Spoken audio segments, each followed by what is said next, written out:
안녕하세요. 오늘도 매일 심리학 공부. 이번에는 챕터를 좀 바꿔서요. 스스로 치료하는 마음의 병. 제 5번째 장. 네. 여기서 나의 심리는 건강한가? 심리적 건강의 기준에 대해서 나와 있습니다. 재미있는 10가지 기준이 있어요. 첫 번째로 충분한 안정감이 있어야 건강하대요. 안정감이라는 것은 사람의 기본적 욕구 가운데 하나고 불안에 떨며 지내다 보면 몸이 쇠약해진대요. 우울감이나 초조감 등의 심리는 소화기 계통의 기능을 저하시키고 그로 인해 병에 걸릴 확률이 높아진다. 그쵸. 이게 불안이 심해지면 이게 그 불안이 공포잖아요. 공포로 가고 이게 공황장애 같은 게 오잖아요. 막 이게 곧 죽을 것 같은 어떤 공포 이런 게 밀려오죠. 이유 없이 문득. 그래서 이러한 충분한 안정감을 위해서 이렇게 정신과를 찾으시는 분들이 있는데 정신과 약은 잘못 먹게 되면 큰일 나는 거 아시죠? 그래서 딱 보고 우울증 이렇게 진단하는 정신과는 절대 가시면 안 됩니다. 이 충분한 안정감을 위해서는 일단은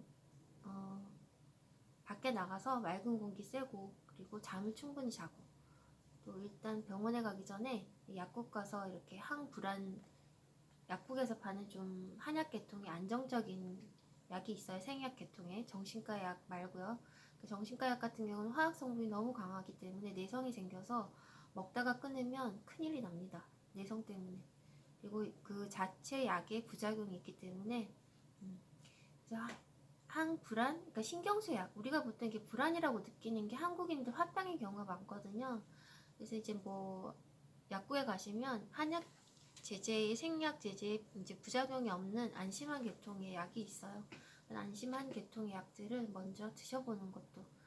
그러니까 너무 불안하거나 우울할 때 잠이 안 올 때는 그러니까 안심환이나 보심단 이런 계통의 약들이 정말 도움이 되는 것 같아요. 그 약국에 의사의 진료 없이도 그냥 파는 거기 때문에 뭐 건강식품 드시듯이 드시면 뭐 하루에 2~3포씩 드셔도 괜찮은 것 같아요. 제가 먹어본 결과 정말 수면에 도움이 되더라고요. 그래서 일반적으로 불안하거나 신경쇠약, 뭐 한국인의 화병 이런 건 흔하기 때문에 약국에서 그냥 그렇게 흔하게 드실 수 있는 약들 한번 한약 계통의 동글동글한 환으로 된 거, 혹은 뭐 이렇게 액체로 된 거 그런 거 드셔보시길 권유를 드립니다. 그리고 두 번째로는요. 자신을 충분히 이해해서 자신의 능력에 대해 적합한 판단을 내려야 된대요. 자신의 능력에 부추는 일을 강요받으면 마음만큼 몸 따라주지 않게 되고 이렇게 부담스러운 일을 계속하게 되면 건강에 문제가 생길 수 있대요. 그래서 능력에 부추는 일을 강요받으면 건강에 문제가 생길 수 있다. 되게 중요한 건데요. 능력에 부추는 일, 그러니까 그 기준을 잡는 게 참 중요한 것 같아요. 내가 할 수 있는 일이 뭔지 이걸 파악한다는 게 벌써 이게 성숙했다는 거거든요. 정신적으로 메타인지라고 하는 초인지가 이렇게 이걸 발달해야지 내가 내 인지 상태를 체크하고 내가 이 정도는 할 수 있어, 이 정도는 너무 무리야, 이런 거를 알 수가 있게 된단 말이죠. 초인지라고 하는 것이 이제 깨어있다라고 할 때 우리가 항상 깨어있어라 하는 게 그 초인지잖아요. 메타인지. 학습에서 말하는 내가 나의 생각, 사고, 방식 이러한 것들을 이렇게 위쪽에서 내려다보고 내가 이런 생각을 하고 있네. 이거는 내가 지금 이런 감정을 느끼는데 어떤 방법으로 이걸 해결해야 될까? 이 과제를 어떻게 해결해야 될까? 뭐 이런 것들 생각하는 게 메타인지예요. 이제 이러한 게 잘 안 되면은 거의 돈키호테식으로 불가능에 도전하다가 자꾸 사람이 페인이 되죠. 이렇게 주변에 보면은 충분히 그 사람이 가진 그러한 것들로 행복해질 수 있는 사람인데 자꾸 불가능한 거에 도전을 해서 깨지죠. 이렇게 뭐 사업이든 학업이든. 그래서 이상이 너무 높은 거예요. 자기가 실제 할 수 있는 건 이건데 이 사이를 인지할 수 있는 게 이게 메타인지인데 이러한 것들이 우리 욕심 때문에 가려지는 것 같아요. 애초에 갖고 있는 탤런트나 재능 자체가 문제가 있는 게 아니에요. 이걸 자체가 낮기 때문에 내가 불행하다 이게 아니고 애초에 갖고 온 건 문제가 없는데 이 갖고 온 거를 잘 쓰면 행복하게 살 수 있는데 이상이 너무 높아진 거예요. 이렇게 지구에 와가지고 영혼이 지구에 와서 갑자기 내가 이만큼 갖고 이만큼을 살 거야 이렇게 영혼이 약속하라고 왔는데 지구에 와서 보니까 딴 사람들이 너무 많은 걸 갖고 있어요. 나보다 너무 많은 걸 갖고 있어요. 비교가 시작되다 보니까 나도 그럼 이렇게 이 정도에서 살고 싶은 거예요. 이 정도의 일을 하고 싶고 이 정도의 인간관계를 갖고 싶고 그러다 보니까 자꾸 무모한 것들, 무모한 내 주변의 일에 도전하고 사업에 도전하고 직업, 뭐 이런 시험 이런 것에 도전하게 되고 인간관계도 마찬가지죠. 이렇게 내 주변에 정말 나에게 주어진 인간관계는 이거예요. 내가 선택하고 온 인연도 이 정도인데 자꾸 이 범위가 아닌 이렇게 너머의 것을, 너머의 인간관계를 이렇게 욕심을 내다 보니까 저 사람이 너무 좋아 보이는 거야. 내 인연은 아닌데 거기서 상처를 많이 받게 되죠. 물론 악한 인연, 뭐라 그러죠? 악연도 정해서 오는 경우가 많아요. 그래서 나한테 깨우침을 주기 위해서 악연이 오기도 하는데 또 한편으로는 우리가 갖고 있는 어떤 자신에 대한 적합한 판단을 내리지 못해서 생기게 되는 겪지 않아야 될 악연도 많은 거죠. 세 번째 건강의 기준은요. 심리적 건강의 기준, 생활의 이상과 목표가 현실에 부합해야 된다. 네, 이게 지금 두 번째 제가 말했던 거에 다 제가 한꺼번에 얘기를 했네요. 그래서 사회의 생산 발전 수준, 물질적 생활 조건은 결국 한계가 있는데 생활의 이상과 목표가 지나치게 높으면 심리적 좌절감을 느낄 수밖에 없으며 심신의 건강에 불리해진다. 그렇죠. 우리 지구상에 지금 뭐 전체 지구 인구를 놓고 봤을 때 그래도 한 달에 수입이 뭐 월급을 받을 수 있는 정도 100만 원 이상 뭐 150 그 정도 이상만 받아도 또 전체 지구 인구를 놓고 봤을 때 괜찮은 거거든요. 근데 워낙 고소득인 사람들을 자꾸 부러워하다 보면은 또 내가 가진 게 너무 적다라고 느낄 수가 있죠. 네. 그 다음에 이제 네 번째로는 외부 환경과 좋은 관계를 유지해야 된다 이렇게 돼 있어요. 사람의 심리적 욕구는 다층적이라서 외부 환경과 접촉할 때 자신의 행동을 조절할 수 있어야 한다.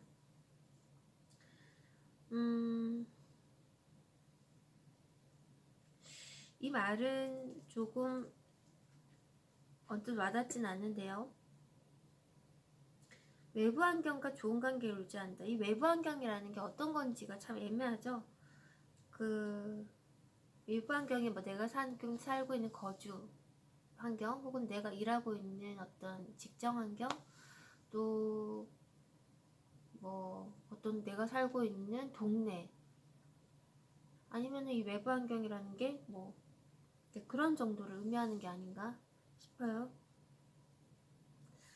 그래서 내가 살고 싶은 동네가 여기가 아니고 살고 싶은 나라가 여기가 아닌데 이런 불만을 갖기보다는 좋은 관계를 유지해야 된다는 거죠. 내가 이제 뭐 누추한 방앗간이 있다면 내가 정말 정말 좋은 방에 살고 싶어 뭐 이런 거보다 그러니까 저도 마찬가지 지금 살고 있는데 정말 세간살이가 하나도 없이 방 하나 나 하나 몸 하나 눕히 져서 밤에 끝인 그런 방 하나에 살고 있는데 그것도 햇빛이 안 드는 1층 정말 정말 우울해진 때가 있어요. 정말 해가 안 드니까 사람이 아침 일찍 일하러 나와도 이상해요. 뭐 주말 같은 때 좀 아침에 일어나서 뭐 이렇게 활동을 하다 보면은 이렇게 형광등을 안 켜고 생활이 안 될 정도로 어두운 방에 있다 보니까 정말 벗어나고 싶다는 생각이 들긴 하는데 그래도 저는 의도적으로 요즘 이렇게 감사하다는 생각을 하려고 해요. 정말 이렇게 이 비 오는데 이렇게 위에 지붕도 없는 사람들도 지구상 어딘가에 많은데 나 이렇게 지붕이 있고 잠자고 난방도 되고 이런 방이 있구나 뭐 그런 거 그렇게 의도적으로 감사를 자꾸 하죠. 그 다음에 개성을 온전하고 조화롭게 유지해야 된다. 이것이 다섯 번째 기준인데요. 개성 가운데서도 능력, 흥미, 성격, 기질 등 각종 심리적 특징들이 서로 조화를 이루어야만 개성의 에너지를 발휘할 수 있다라고 했어요. 그러니까 개성 에너지를 발휘할 수 있는 게 심리적 건강의 기준이라는 게 참 재밌죠. 내 개성이 뭔지 여러분들 아세요? 나의 개성이 뭔지 자각하고 계세요? 저는 잘 모르겠어요. 내 개성이 뭔가. 이게 이제 개성이란 게 성격이나 능력, 흥미, 취미, 기질 뭐 이런 것들인데요. 그거를 파악하기 쉽지 않아요. 그리고 기질이라는 게 타고난 기질이 있다고는 하는데 그 기질도 상황이 변하면 변하더라고요. 그러니까 어떤 저 같은 경우는 내가 굉장히 이렇게 순한 사람이라고 생각했는데 어떤 너무 힘든 어떤 환경들을 접할 때는 시기적으로 그런 때가 있었어요. 그게 정말 투쟁적이 되더라고요. 그래서 뭐 나의 가족을 지키고 나의 부모 형제를 지키고 뭐 이런 상황이 되다 보니까 막 이렇게 외부에 대해서 투쟁적이 되는 그런 모습도 발견했고, 그리고 상대방에 따라서도 달라지는 것 같아요. 이게 나를 상대방이 어떻게 대하냐에 따라서 나도 다른 기질이 나오더라고요. 그래서 자기의 개성을 온전하고 조화롭게 유지를 해야 된다. 개성의 에너지를 마음껏 발휘할 수 있어야 된다. 이게 참 어려운 말인 것 같아요. 그 다음에 6번째, 일정한 학습 능력을 갖춰야 된다라고 했어요. 그래서 지식의 갱신 속도가 빨라서 새로운 정세에 적응하려면 끊임없이 새로운 것을 배워야 한다. 그래야만 생활과 일이 순조로워진다. 이건 정말 맞는 일 같아요. 뭐 세상이 급변하면서 이 직업도 막 변하고 있잖아요. 직업의 종류 뭐 이런 것들.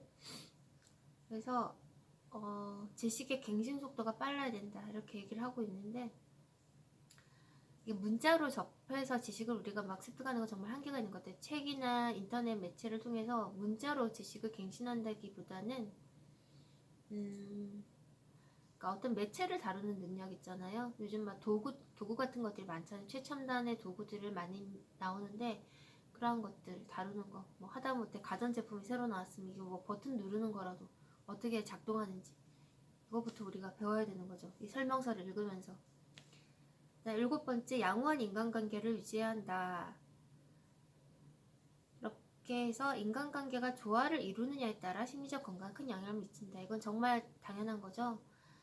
이게 우리가 인간관계 어떤 곳에 사느냐가 중요한 게 아니라 누구를 만나냐가 중요하다 이런 얘기가 있잖아요. 이게 정말 한 사람, 오직 한 사람을 만남으로써 내 공간 자체가 이렇게 환하게 변하는 그런 느낌을 저는 많이 받을 때가 있어요. 정말 이 사람하고 있으면은 뭐 이게 그냥 친구든지 그냥 뭐 동료든지 마찬가지예요. 이 사람하고 있으면 정말 이렇게 뭔가 이렇게 공간 자체가 환해지는구나. 내가 마음이 밝아지는구나. 이런 사람들 있잖아요. 그냥 그 사람이 뭘 해서라기보다 그 사람이 그냥 같이 있다는 자체로 밝아지는 거. 그러니까 그 사람이 갖고 있는 어떤 에너지인 것 같아요. 그리고 그 사람의 어떤 생각이나 감정의 그 에너지는 밖으로 반드시 표현이 돼요. 그 뭔진 모르겠지만 이 사람이 저런 생각을 하고 있구나 라고 직관적으로 어느 순간 생각을 했는데 나중에 정말 그 사람이 그런 행동과 말을 하는 경우가 많거든요. 좋은 쪽으로의 직관이든 나쁜 쪽으로의 저 사람이 그런 행동을 할 거라는 직관이든 직관이 굉장히 정확하게 맞아서 떨어질 때가 있어요. 그래서 어쨌거나 인간관계가 우리에게 중요하다는 거죠. 그래서 제대로 된 인간관계, 내가 힘들 때 그 사람이 옆에 있어줄 수 있는 인간관계 하나만 있어도, 내 얘기를 들어줄 수 있는 한 사람만 있어도 우리는 살아갈 수 있어요. 그 오직 한 사람을 통해서 내가 세상에서 버틸 수 있는 거죠. 그리고 8번째, 적절히 정서를 발전시키고 통제해야 한다. 그래서 누구나 다양한 정서를 느끼지만 불쾌한 기분일수록 빨리 풀어야 심리적 평형을 이룰 수 있다. 감정의 발산이 지나쳐서도 안 된다. 자신의 생활에 영향을 주고 인간관계 갈등을 심화시키기 때문이다. 적절히 정서를 발전시키고 통제하는 것이 또 심리적 건강의 하나라고 하는데 이건 정말 중요하죠. 그러니까 불쾌한 기분일수록 빨리 풀어야 심리적 평형을 이룰 수 있고 감정의 발산을 지나치게 해서는 안 된다 이렇게 나와 있어요. 그러니까 이게 부정적 감정은 특히 발산을 지나치게 하면 안 되겠죠.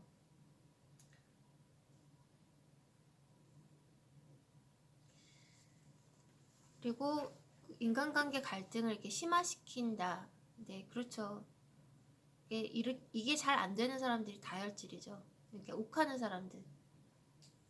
근데 그 욱하는 사람들이 사실은 어떤 기분이 안 좋을 때 그 사람 앞에서 즉흥적으로만 얘기하지 뒤에 가서 그 사람의 뒤통수를 또 치진 않아요.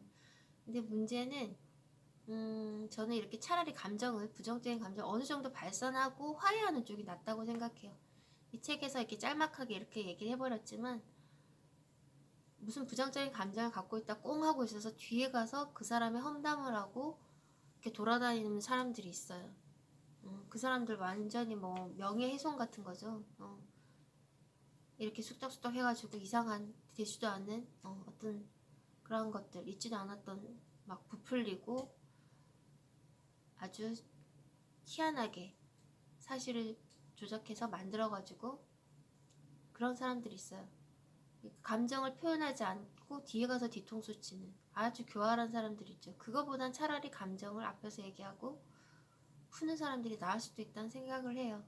그래서 이제 어쨌거나 이 기준에 대해서 한번 생각을 해봤고, 그 다음에 9번째 기준은 자신의 재능과 취미를 최대한 발휘해야 된대요. 다만 이로 인해 타인의 이익을 방해하거나 집단의 이익에 해가 되면 안 된다 이렇게 되어 있습니다. 재능과 취미, 뭐 예를 들어 뭐 춤을 추기 좋아한다면 춤을 추고 노래를 하고, 근데 뭐 노래를 하는데 고성방가 뭐 이런 거 하면 안 된다 뭐 이런 거겠죠, 예를 들자면. 그리고 10번째, 사회의 도덕적 규범을 위배하지 않는 한 개인의 기본적 욕구가 만족이 되어야 합니다. 그러니까 기본적 욕구라는 게 뭐 생리적 욕구, 그러니까 먹고 마시고 뭐 이런 것들, 안전의 욕구, 그리고 사회적인 인간관계 욕구, 이러한 것들, 그게 뭐 만족이 돼야지 그 다음 뭐 자존감이 나오고 자실현이 나오잖아요. 네, 그러한 것들도 행복에 영향을 준다, 심리적 건강에 영향을 준다 이렇게 돼 있어요. 그래서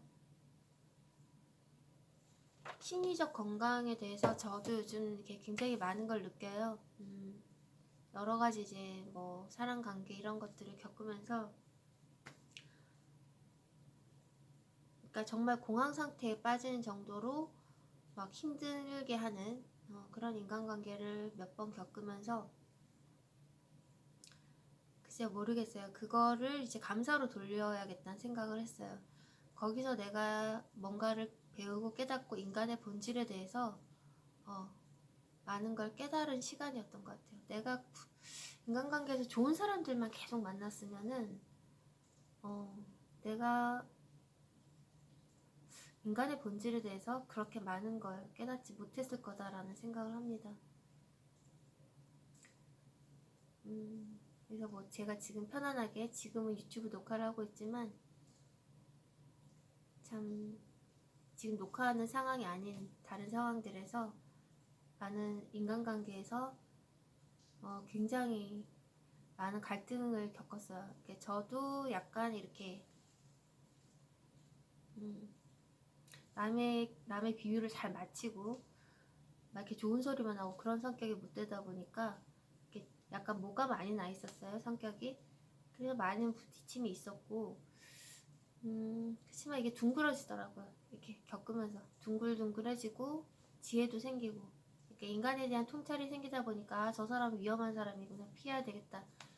근데 정말 이렇게 그러더라고요. 이렇게 피하고 났는데 미리 아는 거죠. 미리 당하기 전에 피해버리니까 그 사람이 정말 그런 행동들을 하고 다니더라고요. 내가 피했기 때문에 다른 사람들한테 가서 그런 행동들을 하는 거죠. 근데 그런 해안이나 직관이 글쎄 어느 정도는 이렇게 직관이 발달하는 게 타고나는 것도 있지만, 겪어보면서, 인간을 겪어보면서 인간의 본질이 뭔가, 인간이 똑같은 그 레벨이 아니라는 거죠. 이렇게 정신적인 레벨이, 인간에 대한 배려의 차원도 사람마다 다 다르고요, 레벨이. 그러니까 인간됨이 다 다른 거예요. 그래서 이렇게 그걸 파악할 수 있어야 되는 거죠. 인간한테 당하지 않으려면.